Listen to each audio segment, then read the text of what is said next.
Hello, Bacho. Let's see this question. The question says, how do farmers get into debt trap?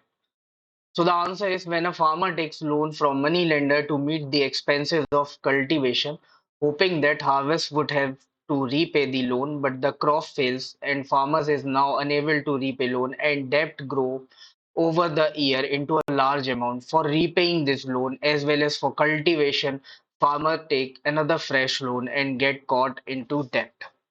तो question पूछ रहा था आपसे कि फार्मर जो है वो कैसे कर्ज के जाल में फंस जाते हैं। तो आंसर क्या है कि किसान जो है अपने कल्टीवेशन के लिए मान लो किसी एक मनी लेंडर से लोन ले रहा है। एग्जाम्पल लेते हैं हम, एक जमींदार है, एक गांव में एक जमींदार है, उससे किसान ने लोन लिया। ठीक है, जमींदार से कितना लोन लिया?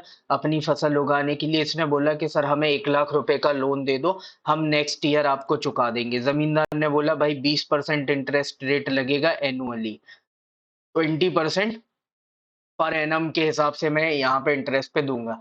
किसान ने बोला ठीक है सर ले लीजिए, बट अभी आप मुझे लोन दे दीजिए। क्या सोच के लिया कि भाई हमारी फसल हो जाएगी तो हम इस पैसे को फिर से चुका देंगे वहां पे।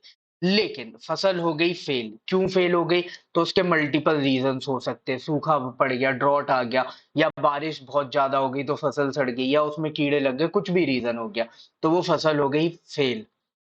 अब नेक्स्ट ईयर जब लोन रीपे करने की बात आई तो फसल तो फेल हो गई। अब इसको कितना पैसा चुकाना है? तो ये 1 लाख रुपए जो इसका प्रिंसिपल अमाउंट था ये भी इसको पे करना पड़ेगा। साथ में ये जो 20% है ये इसका क्या है? इंटरेस्ट है, ये भी इसको पे करना है। तो अब इसको टोटल 1,20,000 रुपीज जो है वो जमींदार को लौटाने हैं। लेकिन फसल तो फेल हो गई तो कहां से चुकाएगा? तो अब ये क्या करेगा? जमींदार से बोलेगा कि सर आप एक काम करो, मुझे ना 2,20,000 रुपए का लोन दे दो। 2,20,000 रुपए का लोन दे दो। क्यों? क्योंकि 1,20,000 ये चुकाएगा और बचे हुए 1 लाख से जो नेक्स्ट ईयर का कल्टीवेशन है, नेक्स्ट ईयर की जो फसल है उसको ग्रो करेगा और फिर से इस होप में है कि फसल अच्छी होगी उसको चुका देगा। मान के चलो फिर से फसल फेलियर हो गया, तो अब 1,20 ये थे, 120 ये हो गया था आपका, 1,20,000 ये हो गया था, और 220 अब इसने फिर से ले लिया।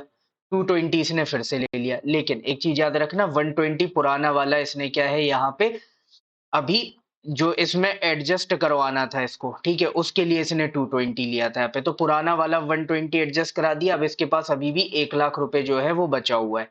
ठीक है, लेकिन फसल फिर से फेल हो गई तो अब ये फिर से लोन लेगा। तो इसी तरीके से ये क्या है, इसे कर्ज में फंसता ही चला जाएगा कि फसल फेल होती रहेगी, ये लोन लेता रहेगा वहां पे। अब ये भी हो सकता है कि इस सिनारियो में 2,20,000 रुपए ये देने से मना कर दे, ये बोले कि नहीं हम केवल देंगे तुमको 1,50,000 रुपए। 1,50,000 रुपए। तो अब यहाँ पे मान के चलो इसने 50,000 पुराना चुका है, तो बचे हुए 50,000 पे तो इसको इंटरेस्ट देना है ना अभी भी। तो वो इंटरेस्ट फिर इसका बढ़ता चला जाएगा और एक टाइम बाद क्या होगा, ये जो जमींदार है वो इसकी जमीन हड़प लेगा। जब उस अमाउंट तक पहुंच जाएगा तो वो इसकी जमीन पे कब्जा कर लेगा, तो इसकी जमीन चलेगी। इस तरीके से ये जो है डेब्ट ट्रैप में जाके फंस जाता है। So this is your final answer. Hope you understood it well. Best of luck. Thank you.